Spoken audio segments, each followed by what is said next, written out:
Good morning students. Chapter 2 matter in our surroundings हम discuss कर रहे थे।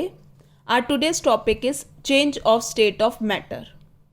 मैटर जो है एग्जिस्ट करता है 3 फिजिकल स्टेट्स में, हमने डिस्कस भी किया था, solid state, liquid state and gaseous state.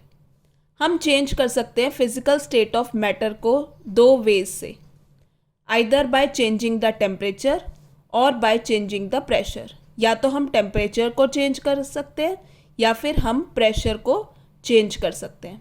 सबसे पहले हम डिस्कस करते हैं effect of change of temperature. First is solid to liquid change. इस प्रोसेस को हम क्या कहते हैं? मेल्टिंग। जिस प्रोसेस में सॉलिड चेंज हो जाता है लिक्विड में ऑन हीटिंग, इस प्रोसेस को हम क्या कहते हैं? मेल्टिंग। और जिस टेम्परेचर में सॉलिड सब्सटेंस मेल्ट करता है और लिक्विड में चेंज होता है एट एटमॉस्फेरिक प्रेशर, उस प्रोसेस को हम क्या कहते हैं? Melting point of the substance. Now students, अब हम डिस्कस करते हैं ये होता कैसे है। जब हम सॉलिड को हीट करते हैं तो जो हीट एनर्जी है पार्टिकल्स की, जो वो वाइब्रेट कर जाते हैं बहुत तेज़ी से, वो वाइब्रेट करने लग जाते हैं पार्टिकल्स जैसे हम सॉलिड को हीट करते हैं। एट द मेल्टिंग पॉइंट जो पार्टिकल्स जो हैं सॉलिड के, उनके पास सफिशेंट काइनेटिक एनर्जी होती है ताकि वो ओवरकम कर पाएँ स्ट्रॉन्ग फोर्सेस ऑफ अट्रैक्शन, जिसकी वजह से वो फिक्स पोजीशन में है और वो ब्रेक कर जाते हैं to form small group of particles. हमने डिस्कस भी किया था कि जो सॉलिड के जो पार्टिकल्स के बीच में जो इंटरमॉलिक्यूलर फोर्सेस ऑफ अट्रैक्शन होती है वो बहुत ज़्यादा स्ट्रॉन्ग होती है, क्योंकि पार्टिकल्स बहुत ज़्यादा पास होते हैं, जिसकी वजह से सॉलिड की डेफिनेट शेप और डेफिनेट वॉल्यूम होती है। तो जैसे ही मेल्टिंग पॉइंट में पार्टिकल्स जो हैं सॉलिड के, उनके पास सफिशिएंट काइनेटिक एनर्जी होती है to overcome the strong forces of attraction, जिसकी वजह से वो फिक्स पोजीशन में और वो ब्रेक कर जाते हैं to form small group of particles. Second process है लिक्विड टू गैस चेंज। इस प्रोसेस को हम क्या कहते हैं? बॉइलिंग। जिस प्रोसेस में लिक्विड सब्सटेंस चेंज कर जाता है गैस में रैपिडली ऑन हीटिंग, उस प्रोसेस को हम क्या कहते हैं? बॉइलिंग।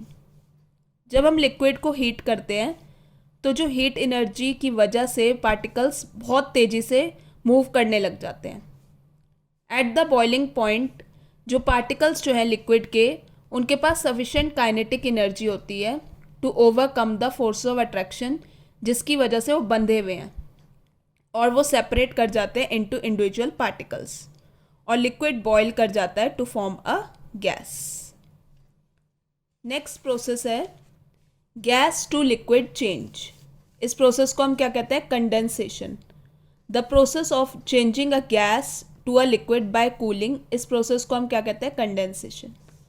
जब हम गैस को कूल करते हैं टेम्परेचर कम करने पे, तब उसके जो पार्टिकल्स हैं वो बहुत ज़्यादा लूज़ करते हैं काइनेटिक एनर्जी, जिसकी वजह से वो उनकी जो स्पीड है वो कम हो जाती है और वो पास आने लग जाते हैं। पास आने पे वो अट्रैक्ट कर जाते हैं आपस में और लिक्विड फॉर्म कर लेते हैं। फोर्थ प्रोसेस है लिक्विड टू सॉलिड चेंज। इस प्रोसेस को हम क्या कहते हैं? फ्रीजिंग।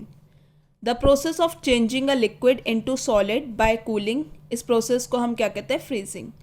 जब लिक्विड जो है सॉलिड में चेंज कर जाता है बाय कूलिंग, इस प्रोसेस को हम क्या कहते हैं? फ्रीजिंग। Freezing means solidification. ये होता कैसे है? जब हम लिक्विड को कूल करते हैं by lowering its temperature, temperature कम करने पे उसके पार्टिकल्स लूज़ करते हैं एनर्जी, जिसकी वजह से वो बहुत धीरे धीरे उनकी स्पीड जो है बहुत कम हो जाती है। लिक्विड को हम बहुत ज़्यादा जब हम कूल कर देते हैं, जिसकी वजह से वो मूव करना बंद कर जाते हैं और वाइब्रेट करने लग जाते हैं अपनी फिक्स पोजीशन में। और वो किसकी प्रॉपर्टी होती है? सॉलिड्स की। तो जिस स्टेज पे लिक्विड फ्रीज कर जाता है और सॉलिड बन जाता है, तो इस प्रोसेस को हम क्या कहते हैं? Freezing. So these are the 4 process of change of state of matter, जो हमने इफेक्ट देखा टेम्परेचर का।